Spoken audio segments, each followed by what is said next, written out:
In this video, we are going to be talking about some of the hottest NFT drops coming up, as well as some major updates on some of our favorite projects. So starting things off, we're going to start with the market sentiments of what's going on in the market these days, right? And as you can see from looking at CoinMarketCap, basically all the volume for every major coin and all the altcoins are going down a bit. So Ethereum's back at 3K and everything's going down like 10-20% when it comes to the altcoins. So not a lot of people are feeling extremely confident in the market. And that's why when a new project mints during this time, a lot of times, they're going to stake whatever the mint price is. Sometimes they stay consistent at that, sometimes it's a pump and then it just kind of goes down. So we don't see like a lot of things pumping right now just because there's not a lot of new money coming in. So it's a little bit more difficult to make money, and it's kind of like a trader's market, right? So if you're trading right now, you're competing against other traders versus the average retail investor. So that makes it a little more difficult. Now, if we look at NFTs, we see the volume over the last 24 hours have been going down for a lot of the projects. So again, like a lot of people just aren't feeling as confident as they were in the market during this time, and that's normal, right? The cycle goes up and down, but overall, if we kind of believe that the long-term trend is going up, then we just have to position ourselves accordingly. And something that I personally like to take a look at is the fear greed index. So essentially, when there's more fear in the market, right now it's at 22, then a lot of the volume dries up. People are afraid to invest their money, and it's a little like, oh my God, are we going to go down? But then when the fear side goes all the way to the green side, what happens is that everyone's buying everything, everyone's looking for the next 10x, and it's a lot easier to make money. So although this is not like a totally 100% indicator, there's like a lot of factors that go into whether or not the market is fearful or greedy. Every time I look at this, it does match the sentiment of the market. So when I see everything is like looking really green, I'm thinking, okay, what can I sell because this can't last forever? And then when everything is fearful, I'm thinking, can I buy any blue chip projects that I believe will go up in the future, or should I just sit tight and just wait to see what the market does, right? So those are things you have to definitely pay attention to when it comes to investing into NFTs or crypto.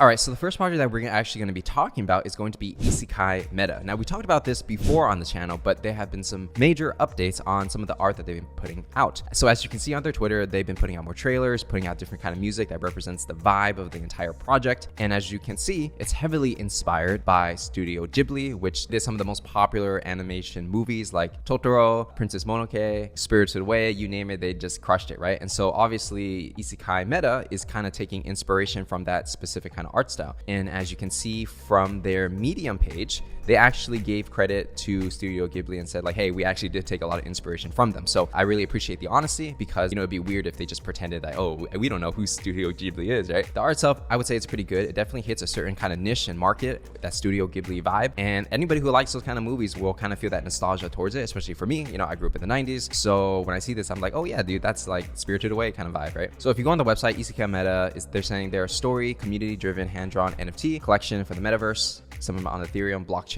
So if you didn't know, isekai is basically, it's a term in Japanese for a certain genre. Basically, you take a person who's from like the regular world on Earth, like kind of like what we're in, and then they put them into a fantasy world. Like they just wake up one day and they're like, hey, what's going on? Like we're in this fantasy world. So if you think of animes, like, and I'm being like an anime nerd right now, but if you know like Sword of Art Online, the Shield Hero as well. So I think they're gonna play off that theme of, going into a fantasy world, which kind of makes sense because like when you're doing like metaverse stuff, in a way you are going into a fantasy world and you're kind of living a separate life compared to your everyday regular life. I can kind of see them like playing off those themes. And when we're scrolling down on their Medium article, when we're looking at the team, it seems like there's going to be 3 different founders. I believe none of them are doxed. I checked their Twitter accounts. I don't see any real names over here, so probably not doxed. And then they're also working with like freelance artists and agencies to help put this together as well. So if we compare this to, some of the other anime projects that have just been popping out left and right, and a lot of them are going to die, to be honest, I would say this is a little different because first of all, the art style is very different. It's not like trying to be an Azuki derivative or anything. It's like trying to be its own style. You could say it's almost like a Studio Ghibli like derivative or inspiration. Okay, that's fair, but it hasn't been done on the blockchain, so that's definitely interesting. And I feel like in the future they're building an IP, right? So could they do animes, mangas, toys, games in the future with this IP? Possibly, and that just remains to be seen. But overall, I kind of see it as a modern day metaverse anime brand, and as long as people enjoy the brand, then they can kind of go in any direction that the community likes, similar to how Hello Kitty is a brand and they could basically make accessories, games, toys, you name it. And as long as people are a fan of Hello Kitty, they're gonna buy into it, right? And so Isekai Meta is kind of doing its own thing there, trying to build in the metaverse. So I definitely respect that. And by the way, if you want the latest alpha or you just want to know what I'm thinking about on a day-to-day basis, make sure to follow me on Twitter. Okay, so the next project we're gonna talk about is going to be Cool Cats. Obviously, Cool Cats is one of the name brands when it comes to NFTs. What's really interesting is that they came out with Cool Cats pets like months ago, and I'm surprised that those pets, those eggs haven't hatched yet. So it's like people have been waiting for so long, right? So I'm not really sure exactly why it's taking so long to just hatch the pets, because they don't have to actually build a game right off the bat, but maybe they're waiting for a certain thing. Maybe they're just collecting royalty fees by just having them unrevealed. I'm not really sure because I never interviewed the founders, but it's kind of strange to me. But anyways, what I want to do talk about is that they're coming closer to launching Cooltopia, which is kind of like their game when it comes to the Cool Cats ecosystem. So on April 9th, they actually did have a town hall meeting, and there was some more information on what's going on with the Cool Cats pets. They're doing milk. They're trying to figure out the tokenomics for the milk. Pets are released once everything is good and smooth. Okay, fair enough. The team has been discussing feedback, and then there's like beta testing. So they had over 600 people beta testing their game, and it seems like the beta is going to be continued to be open and to allow people to play. This is actually in a way bullish and bearish at the same time, right? Like some people might say like, oh, what is Cool Cats doing? They're taking so long to reveal, their game's taking so long, they already produce milk, what's going on? And yeah, I can see where the bearish news will come from, but at the same time, you also have to respect that it's very difficult to pull off a long-term ecosystem, right? So if they rush everything, which they probably could, yes, the price can pump, but everything can dump if they don't do it right. So because they have the resources, they have the brand, they might as well do it right and try to build like a 10-year brand versus a 1-year brand. And I think that's why everything's taking a little bit longer than you would expect. And in crypto, like people expect like, the next thing, but like how sustainable is that? And it's not. So I really respect that they are taking their time with it, even though the things haven't revealed and everything like that. But if they roll it out right and they do right by their fans and the game is good and everything doesn't crash and everything becomes valuable in the future, then I totally respect that. And so that's just something you have to keep in mind. So we've seen with Kaiju Kings, it's kind of the same thing where they're trying to build a massive ecosystem with Monster, which is their P2E game. And they're taking their time with it, as they should, because it's very difficult to build games. It's very difficult to build economies that can thrive in the long term. It's very easy to just pump out tokens and just say like, we're going to the moon, but is that really long-term success? I don't think so. So the next project we're going to be talking about is going to be Imposters with Elliotrades. So as you know, the latest update that they recently had was that they are introducing this token blood. So if you have an Imposter Genesis, you can stake it and then you can claim your blood and you're going to earn blood, I think every day or something like that, right? So essentially you're being rewarded for holding and you're just getting like free money in a sense, assuming that this is going to be valuable in the future. Now, what's really interesting is that right now the floor is supposedly 2.75, but Elliotrades put out a tweet and said, hey guys, basically people are tricking other people to panic sell, but actually the floor price is a lot higher than what it says on OpenSea. So what does that mean? Okay, right now it says the floor price is 2.75, but what happens is that people are staking their Genesis. If you stake it, you're not able to buy and sell on OpenSea, but you can list it. So if you can stake and you list, but you can't actually sell it, it looks like the floor is 2.75 and people will panic sell, but in reality, they're being predators and they're actually getting you to list your NFT at a lower price so they can buy it for cheap. And how do we know this? Is because when you go to activity and you sort by sales, what's going to happen is you're only going to see these sales that are like 4.4, 3.27, 3.3. So it seems like the actual floor is going to be 3.3. But yes, the floor right now is like 3.33 because you want to look at the last sale. That's the reality. But on OpenSea, it says 2.75. So basically these guys are just trying to trick other people into selling your NFTs for cheap. And they probably have a bot so that when somebody lists it under like 2.7, it's going to instantly buy.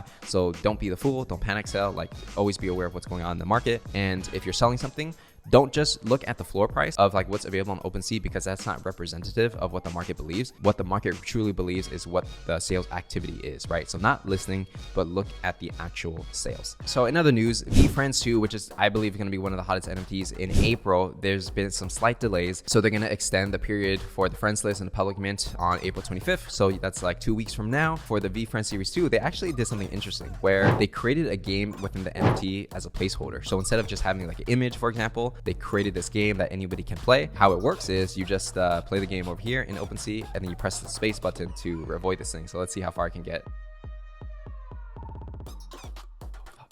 Okay, I died by the gorilla. Fun game. It's like Flappy Birds. Oh, it's not. Is it really fun? It's okay.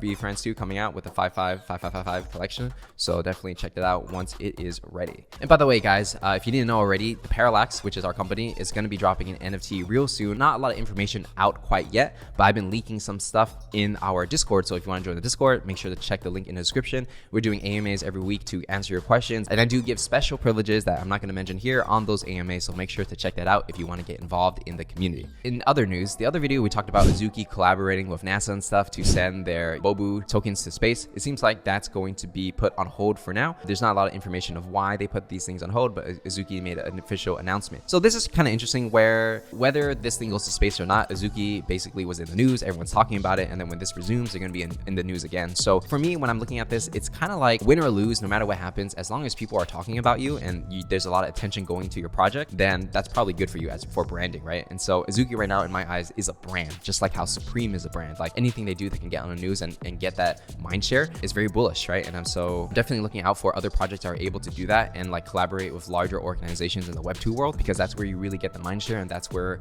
you know, you get influencers. That's where you get like content creators like me just like talking about it for free essentially and giving them free marketing. So definitely bullish on anybody who's doing like this kind of marketing. Okay, so the next project we're gonna talk about is something that I recently heard about. It's called Tiny Dinos, which is a CCO omni-chain NFT. CCO basically means that anybody can use it. There's no copyright. Like you can use this image if you want. What caught my attention is first of all the design. The design of this, like it's like very low res 2D pixel dinosaur, but it's really cool. You know what I mean? Like this is like, I can see this like being something just from the aesthetic of it. And what's really interesting about this project is that what they're claiming to be is a, you know, 10K fully minted for free, no roadmap, and this cross chain. What does that mean? Well, essentially these NFTs can exist in multiple chains. I'm not exactly sure how the technology work, but you can kind of see that there's like OpenSea, there's AVAX, BTC, FTM. So it's like you're able to buy these dinos on basically like almost every major, you know, chain on these different marketplaces. So here you can see that you can buy for BNB, you can buy for AVAX, so you can buy it using different currencies. So I'm not exactly sure how the technology works, whether it's living on Ethereum and you can buy it cross-chain, or they're on every single chain, like literally, but it's an interesting concept. And a lot of people have been talking about this recently. This was a free mint, so it's a very interesting experiment. And then the floor price was literally like 0.0111,